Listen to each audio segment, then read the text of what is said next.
The content of this video is our personal interpretation and analysis of the movie. In the event of any concern about production house or OTT streaming platforms, we are prepared to remove this video. Kindly review the description and contact us via email. Thank you. Hello welcome दोस्तों, आज हम explanation करेंगे नई release web series काला। ये web series Hotstar पे आई है। ये वेब सीरीज में आपको थ्रिलर, मिस्ट्री, सस्पेंस सब कुछ देखने को मिलेगा। मैं दावे के साथ बोल सकता हूँ, अगर आप आखिर तक ये सीरीज देखते हो आपको बहुत मजा आएगा। हमने पूरी सीरीज एक ही वीडियो के अंदर कंप्लीट किया है और वीडियो को एंड में आप लोगों के लिए कुछ गिफ्ट है। कहानी शुरू होती है और हमको 1988 का समय दिखाया जाता है, जहाँ पर बांग्लादेश बॉर्डर में एक बम फूटती है। उसी के साथ ही साथ कुछ लोग और 11 जवान मारे जाते हैं। ये पूरे कांड का इंजाम एक ऑफिसर पे जाता है जिसका नाम होता है सुवेंदु मुखर्जी, पर वो कैसे भी उधर से भाग निकलता है। उसकी ये खबर अखबार में भी आई थी। एक आदमी उस अखबार वाले को टॉर्चर कर रहा था कि किसने बोला ये अखबार को छापने के लिए। तब वो अखबार वाला बताता है कि उन्हीं लोगों ने जिन्होंने आर्मी वालों पे गोली चलाया था। असलियत में वो टॉर्चर करने वाला और कोई नहीं, सुवेंदु अधिकारी होता है। कहानी प्रेजेंट डे में शिफ्ट होता है। फिर हमको एक आईबी के ऑफिसर ऋत्विक को दिखाया जाता है, जो कि अभी कुछ गुंडों के गिरफ्त में है। वो लोग उसको बहुत मार रहे थे और उसके जोड़ीदार को भी उन्होंने पहले ही मार दिया। तभी उधर बाकी एजेंट्स आ जाते हैं और ऋत्विक को कैसे भी उधर से बचा लेते हैं। फिर हम एक लड़की और उसके दोस्त को देखते हैं और उनका फुटबॉल कोच उनको बदतमीजी से छू रहा था। तभी वो लड़की उस कोच को बहुत मारता है और उनका वीडियो बना लेता है। उस लड़की की पिता भी आईबी के लिए काम करते हैं एज ए इन्फॉर्मर और उसकी लड़की का नाम होता है अलोका। ऋत्विक फिर लोकेशन से ऑफिस पहुंचता है और एक बिजनेसमैन के बारे में बताता है कि ये रिवर्स हवाला करता है। इस धंधे से वो बहुत काला धन को व्हाइट कर रहा है, इसलिए वो उस अड्डे पे गया था पता करने के लिए। इसके वजह से उसका एक एजेंट भी मारा गया। अगले दिन ऋत्विक को पता चलता है वो बिजनेसमैन जिसका नाम नमन आर्या होता है, उसका काला धन कुछ एम्बुलेंस में जा रहा है। फिर क्या वो एम्बुलेंस का पीछा करता है और उनको पकड़ लेता है। और दूसरी तरफ आलोका का मैच चल रहा है। उस समय उसके पिता आए थे उसको चेयर करने के लिए, पर दो आदमी आके उसके पिता को कुछ गले में इंजेक्ट करके उधर ही मार के चले जाते हैं। फिर हमको पास्ट में 1988 का समय दिखाया जाता है, जहाँ पर कुछ सोल्जर्स को एक मिशन के लिए भेजा जा रहा था। मिशन का नाम था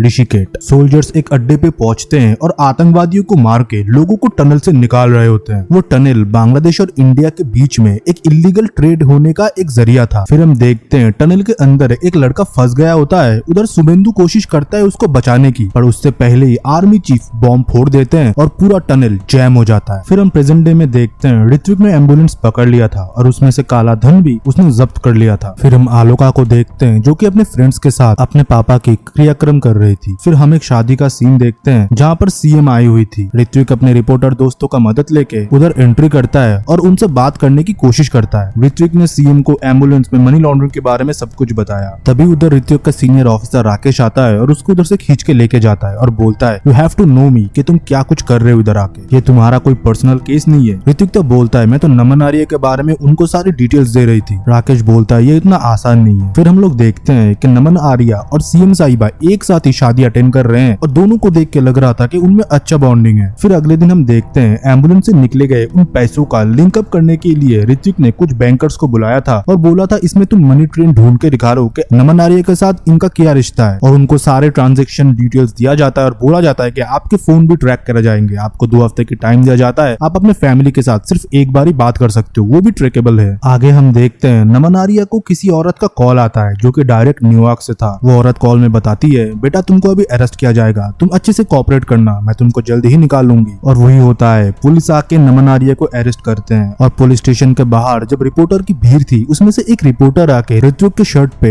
एक लेटर चिपका के चला जाता है। वो लेटर और किसी ने नहीं, आलोका के पिता ने ही भेजा था। फिर से हम 1988 का समय देखते हैं जहाँ पर सुवेंदु और बाकी सोल्जरों को गाड़ी रोक के उन पे बांग्लादेश बॉर्डर पे अटैक किया गया था। सब लोगों को मार दिया जाता है, सिर्फ सुवेंदु बच जाता है और पूरा इंजाम आता है सुवेंदु के ऊपर। वो सारे आदमी सुवेंदु के घर में जाते हैं, पर वो बॉर्डर सिक्योरिटी फोर्स बन के जाते हैं। जिसने सुवेंदु को फंसाया था बलवर सिंह राणा, वो सुवेंदु के पत्नी को बोलती है सुवेंदु को तो देशद्रोह करार दिया गया है, आप भी इधर सेफ नहीं हो, अपने बच्चे के साथ इधर से जल्द ही चली जाइए, और अगर सुवेंदु आपके साथ कांटेक्ट करे हमको जरूर बताइएगा। फिर कहानी शिफ्ट होती है प्रेजेंट डे में। नमन आर्या को पुलिस स्टेशन में लाया गया था, पर उनकी बेल की बात चल रही थी और ऋत्विक की 2 दोस्त कुछ लिंक मिलने की वजह से शिलीगुड़ी गए थे। उनको लॉकर रूम से 2 पेन ड्राइव मिलते हैं। फिर हम देखते हैं पुलिस स्टेशन के बाहर नमन आर्या को छोड़ने के लिए नारे लग रहे थे और जुडिशियल से बेल पेपर आ गया था नमन आर्या को छोड़ने के लिए। और शिलीगुड़ी में वो 2 ऑफिसर पेन ड्राइव के बारे में पता कर रहे थे कि ये लॉकर किसका है। मैं आपको पहले ही बता दूं, ये 2 ऑफिसर शिलीगुड़ी में इसलिए हैं क्योंकि ऋत्विक को सीक्रेट टिप मिला था पुलिस स्टेशन के बाहर कि शिलीगुड़ी में ही राज दफन है। फिर से हम लोग 1988 का समय देखते हैं जब ऋत्विक के पापा को देशद्रोही करार दिया गया था। तभी एक दिन रात को शुभेंदु आता है और अपने बेटे से बोलता है मैं जरूर लौटूंगा, तुम मेरा इंतजार करना। फिर से कहानी में ट्विस्ट आता है और प्रेजेंट डे में हमको पता चलता है ऋत्विक के पिता शुभेंदु अधिकारी ही है, आलोका की पिता, जो कि शिलीगुड़ी में आके भेस बदल के रह रहे थे और वो आज इस दुनिया में नहीं रहे क्योंकि उनको पॉइजन इंजेक्ट करके मार दिया गया। ये सब कुछ ऋत्विक को उस लॉकर रूम से ही पता चला क्योंकि लॉकर रूम के अंदर उसकी और उसकी पूरी फैमिली की एक फोटो थी, यहाँ पर शुभेंदु भी था। और जब लोकल से इंक्वायरी किया जाता है तब वो आलोका की पिता निकलते हैं जो कि भेस बदल के इधर रह रहे थे। फिर कहानी शिफ्ट होती है पास्ट में। फिर हमको दिखाया जाता है 1995 का समय, जहाँ पर शुभेंदु फरार होने के बाद दर दर भटक रहा था, अपने असली आइडेंटिटी छुपा के। उसके दिमाग में खून सवार था जिन्होंने उसके सोल्जर दोस्तों को मारा और आज उसको उन लोगों की वजह से एक देशद्रोह करार दिया गया। वो धीरे धीरे उन लोगों के बारे में पता करते हैं, उनमें से तो वो 2 लोगों को मार देता है। फिर कहानी शिफ्ट होती है प्रेजेंट डे में। हम देखते हैं ऋत्विक आलोका के घर गया था। उसको जब सब कुछ पता चलता है कि उसके पिता का और एक परिवार था और उनकी एक बेटी भी है, वो अंदर से टूट जाता है कि इतने सालों तक उन्होंने अपनी असली परिवार से कोई लिंकअप नहीं रखा और इधर आके खुद की एक परिवार बसा ली। फिर हम देखते हैं नमन आर्य के साथ एक ऐसा कॉन्ट्रेक्चुअल बेल हुआ था कि उसको पुलिस स्टेशन आना पड़ेगा। उधर ऋत्विक उसका पिता का नाम ले लेता है कि तुम शुभेंदु अधिकारी को कैसे जानते हो। नमन आर्य तो पहचानने से मना कर देता है, पर ये बात जब वो अपने माँ को बताता है वो थोड़ा शॉक में चली जाती है। फिर ऋत्विक लोकल लोग और पुलिस की मदद लेके कुछ लड़कों को बुलाते हैं जो कि शुभेंदु अधिकारी के साथ रेगुलरली घुमा करते थे। उन बच्चों पे जब ऋत्विक प्रेशर बनाता है तब वो लोग बोलते हैं हम तो उनको आदिनाथ के नाम से जानते थे, असलियत में ये बच्चे हैकर्स होते हैं और शुभेंदु ने इनको हायर किया था एक सीक्रेट कॉलिंग प्रोसेस बनाने के लिए, जहाँ पर से उन लोगों को कोई ट्रैक न कर पाए और इजीली कम्युनिकेशन हो सके। तो ऋत्विक को तब पता चलता है कि उसके पिता ही उसको कॉन्ट्रैक्ट करते थे नमन आर्य के बारे में सारे लिंकअप देने के लिए। मतलब ऋत्विक का इन्फॉर्मर और कोई नहीं, उसका अपना पिता होता है। फिर ऋत्विक अपने पिता के श्राद्ध में जाता है और आलोका को सब कुछ खुल के बताते हैं कि कैसे आज से बहुत सालों पहले उनको देशद्रोह करार दिया गया। मुझको तो ये भी नहीं पता था मेरे पापा जिंदा है या मर गए। हमारे ऊपर टॉर्चर भी होता था कि हम लोग एक देशद्रोही फैमिली से बिलोंग करते हैं और आज इतने सालों बाद मुझे क्या पता चलता है मेरे पापा भेस बदल के इधर आदिनाथ बन के रह रहे थे और उनकी एक बेटी भी होती है। आलोका तब बोलती है ये जितना तुम्हारे लिए भी शॉकिंग है मेरे लिए उतना ही है। मेरे पापा कुछ गलत नहीं कर सकते, वो बहुत ही सीधे आदमी थे। थोड़ी देर में ऋत्विक को पता चलता है शुभेंदु के पोस्टमार्टम में पॉइजन निकला है, मतलब उनको पॉइजनेट करके ही मारा गया है। ये सुन के आलोका रोने लगती है। फिर अगले दिन ऋत्विक और उसकी टीम एविडेंस के साथ उधर से निकल रहे थे, तभी अचानक ही गाड़ी में पहुंचने से पहले गाड़ी ब्लास्ट करता है और सारे एविडेंस उधर मिट जाता है। पर थैंकफुली कोई इंजर्ड नहीं हुआ था और ऋत्विक और भी परेशान हो जाता है क्योंकि उसकी माँ इधर आ पहुंची थी अपनी पति की मौत की खबर सुन के। फिर हम पास्ट में बलवंत सिंह राणा का हिस्ट्री देखते हैं जो कि तीनों युद्ध लड़ा था, पर वो तीनों में ही कैसे न कैसे वो बच जाता है। वो जंगल में लैंडमाइन से बच जाता है, वो कभी न कभी कोई टेररिस्ट अटैक में भी बच जाता है। इसके वजह से वो अपने किस्मत पे बहुत मानता था। उसकी लास्ट पोस्टिंग बीएसएफ में होता है और एक दिन जब पोस्टिंग के दौरान वो ट्रक से जा रहा था तब इंडिया बांग्लादेश के बॉर्डर में उस टनल में वो इलीगल एक्टिविटी होते हुए देखता है और उन लोगों को रोक के वो पूछताछ करता है। तभी उधर एक लड़का आता है जो कि राणा से अच्छे से बात करता है, उसको पैसे ऑफर करता है, पर राणा पैसे नहीं लेता। वो लड़का बोलता है इससे हमारा रोटी रोजी चलता है, इन लोगों को काम मिलता है, खाना मिलता है, लोग खुशहाली से रहते हैं। मानो उसकी बातों पे राणा मोहित हो जाता है। फिर देखते ही देखते वो लोग मिलने लगते हैं और बहुत ही करीब आने लगते हैं और राणा उस लड़के से बहुत प्यार करने लगता है। वो लोग एक साथ समय बताते हैं, दिन रात एक साथ ही होते हैं। वो लोग जब एक दिन दारू पी के एक साथ ऐश कर रहे थे तब उनको बीएसएफ के हायर अथॉरिटी देख लेते हैं। असलियत में हायर ऑफिसर भी इन लोगों के साथ मिला हुआ था और वो बहुत पैसा खाता था। उसको लगने लगा कि ये दोनों एक साथ मिलके मुझको क्रॉस करके बहुत पैसे कमा रहे हैं। वो ज्यादा देरी न करके राणा के आशिक को झूठी केस में जेल में डाल देता है और बहुत मारता है। और जब राणा को ये बात पता चलता है वो सीधा ऑफिसर के घर जाता है और उनके पत्नी के ऊपर शराब डाल के आग लगाने की धमकी देता है। वो ऑफिसर बहुत डर जाता है और आखिर में राणा के आशिक को उसको छोड़ना पड़ा। फिर हम वही टाइम देखते हैं जहाँ पर टनल को ब्लास्ट किया गया था। आतंकवादियों ने तो वो टनल को घेर के रखा था, उसमें से राणा का आशिक भी होता है। आर्मी ऑफिसरों ने उसके आशिक को भी मार दिया था और उसी का ही बदला लेने के लिए राणा ने पूरे आर्मी के 11 जवानों को मार दिया था और उसमें से जब शुभेंदु बच जाता है उसके ऊपर पूरा इल्जाम लगा दिया था। फिर कहानी प्रेजेंट डे में शिफ्ट होते हैं। हम देखते हैं सॉलिड एविडेंस के वजह से ऋत्विक ने नमन आर्य को अरेस्ट कर लिया था और नमन आर्य साथ ही साथ न्यूयॉर्क में अपनी माँ से कंटिन्यूअसली बात करता रहता है और इधर का सारा अपडेट वो उनको बताता रहता है। ऋत्विक अपने पापा को लेके बहुत परेशान हो रहा था। तभी आलोका का कॉल आता है और बोलता है मैंने अपने पापा के वार्डरोब में देखा कि कुछ फोटोज है जहाँ पर तुम्हारे भी बचपन की कुछ फोटोज है। मैं चाहता हूँ कि मैं वो तुमको हैंड ओवर कर दूं। आज क्या मिल सकते हैं? ऋत्विक उसके घर में ही उसको मिलने के लिए बुलाता है। जब वो लोग घर के अंदर जाते हैं देखता है घर के आजू बाजू में पूरा नोट से भरा हुआ है और एक अननोन नंबर से कॉल आता है और ये बोला जाता है तुम जल्दी घर से निकलो, तुमको फंसाया जा रहा है, 2 मिनट में पुलिस अंदर आ जाएगा। फिर ऋत्विक और आलोका उधर से भागने लगते हैं। फिर से कहानी पास्ट में शिफ्ट होता है। हमको दिखाया दिखाया जाता है दार्जिलिंग में शुभेंदु एक बार राणा पे भी अटैक किया था, पर वो उधर से बच के निकल गया था। बलबीर ने फिर सारा धंधा इधर बंद करके विदेश जाने का फैसला किया और जाते टाइम हम ये भी देखते हैं कि बलबीर का एक बेटा भी होता है। असलियत में वो अपने शादी से खुश नहीं था, सोसाइटी में एक इमेज बनाने के लिए उसने शादी किया था और जाते टाइम अपने बेटे को भी वो अपने साथ लेके जाता है। फिर कहानी शिफ्ट होती है 1999 लंदन में, जहाँ पर हम बलबीर को एक लड़की का रूप लेते हुए देखते हैं। वो एक कत्ल करता है और उसके बाजू में उसका बेटा खड़ा हुआ था। फिर प्रेजेंट डे में कहानी शिफ्ट होती है, हम देखते हैं कि ऋत्विक पे केस चल रहा है कि वो भी मनी लॉन्ड्रिंग में शामिल है। और दूसरी तरफ हम ये भी देखते हैं नमन आर्या जिससे बात करती है न्यूयॉर्क में, वो और कोई नहीं वो बलवीर होता है। ऋत्विक छुपने के लिए अपने दूसरे ऑफिसर के घर जाता है, पर उधर भी पुलिस को इन्फॉर्म कर दिया जाता है। ऋत्विक को उधर से भी भागना पड़ता है। ऋत्विक तब अपने ऑफिस पे कॉल करता है, बोलता है मेरे कंप्यूटर को चेक करो और मुझे उधर से डेटा भेजो। तब उसकी एक ऑफिसर बताती है सर आपके कंप्यूटर में तो कोई डेटा ही नहीं है, इसको बाहर से डिलीट करा गया है और हमारे सारे कंप्यूटर का access senior officer Rakesh sir के पास रहते हैं। ऋत्विक को तब उन पे शक होता है और उसको वो किडनैप कर लेते हैं। बंदूक के नोक पे रख के पूछने लगते हैं सर आप भी उनसे मिले हुए हो ना। राकेश बताता है मैंने तुम्हारे लिए कितना रिस्क लिया है, मैं तुम्हारे लिए सबसे लड़ा हूँ और तुम आज मुझ पे ही शक कर रहे हो। फिर हम देखते हैं दो बाइक्स उन पे हमला करने लगते हैं। अटैक में राकेश सर बहुत बुरी तरीके से जख्मी हो जाते हैं और ऋत्विक को भी गोली लगता है। ऋत्विक राकेश सर के लिए एम्बुलेंस कॉल करके खुद उधर से भागने लगता है। फिर पास्ट में सीन शिफ्ट होता है और हम लंदन में देखते हैं राणा करीम से मिल रहा होता है जो कि उसका पुराना साथी था। वो करीम को बोलता है अब तुमको इंडिया में पूरा बिजनेस देखना पड़ेगा, हम लोगों ने इतने साल काम किया है और अभी मैं इंटरनेशनली पैसा घुमाऊंगा, एक कंपनी रजिस्टर करके मेरे बेटे के थ्रू ब्लैक मनी को व्हाइट करूंगा और हम इतने पैसे कमाएंगे तुम सोच भी नहीं सकते। जब करीम मना कर देता है कि मैं ये सब कुछ छोड़ चुका हूँ, तब राणा बोलता है ये रिक्वेस्ट नहीं है, ये एक ऑर्डर है, नहीं तो तुमको कटवा के फेंक दूंगा, मेरा इतना पहुंच है इंडिया में। प्रेजेंट डे में हम देखते हैं ऋत्विक बहुत घायल है। उसने बेहोश होने से पहले आलू काकू और उसके फ्रेंड्स को कॉल कर दिया था, उन्होंने उसको रेस्क्यू किया और सब लोग उसको बचाने की कोशिश कर रहे थे। तभी उधर करीम आता है और वो आके बोलता है शुभेंदु के मरने के बाद मैं ही तुमको कोऑर्डिनेट्स भेज रहा था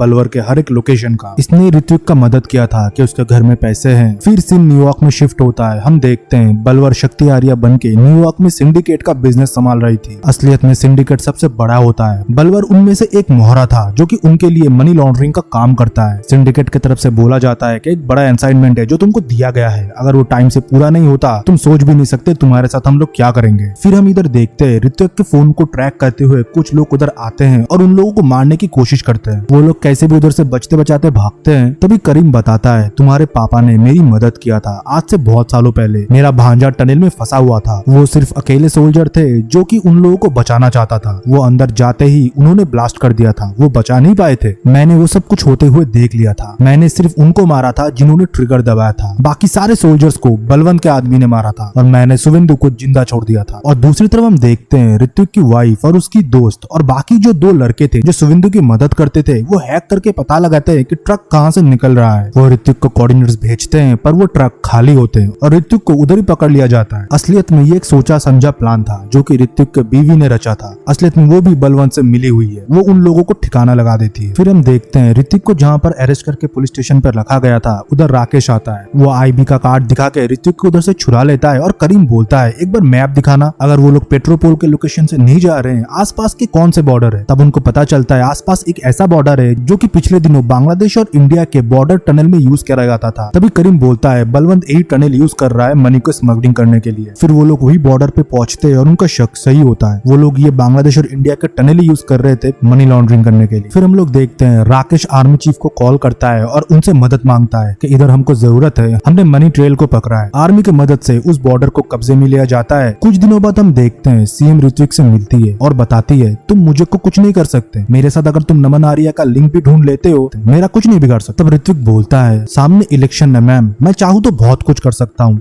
आपके फैमिली के नामों पे बेनामी ट्रांजैक्शन जो कि नमन आर्या के कंपनी से होते हैं, बहुत कुछ पार्लियामेंट पे जा सकता है, पर मैं कुछ नहीं करना चाहता। पर मैं आपसे ये फेवर जरूर चाहूंगा कि नमन आर्या और बलवीर को जरूर सजा मिले और मेरे पापा को नॉन गिल्टी बोला जाए। वो देश के एक सच्चे सोल्जर थे, उन्होंने देश के साथ कोई गद्दारी नहीं किया है। फिर हम देखते हैं नमन आर्या और उसके पिता को अरेस्ट कर लिया जाता है और शुभेंदु को नॉन गिल्टी बोल के देश की तरफ से मेडल मिलता है। कहानी तो इधर खत्म होता है, पर मैंने बोला था आप लोगों के लिए एक गिफ्ट है, हम लोगों की तरफ से एक फ्री सर्विस जो कि अब लाइफ टाइम ले सकते हो। तो ये सर्विस क्या है जानने के लिए ये वीडियो आखिर तक जरूर देखें। हे गाइस, ऑनलाइन शॉपिंग तो अब लोग करते ही होंगे, बट अगर वो शॉपिंग और भी ज्यादा सस्ते में हो जाए, मैंने खुद ये Realme का हेयर ड्रायर ओनली 444 रुपीज में बुक किया है। इसी के साथ ही साथ इधर आपको smartphone, smart watch, TV, shoes, clothes बहुत ही डिस्काउंटेड प्राइस में मिलेंगे, जो कि लिमिटेड टाइम के लिए आपकी फेवरेट शॉपिंग प्लेटफॉर्म पर आती है, वो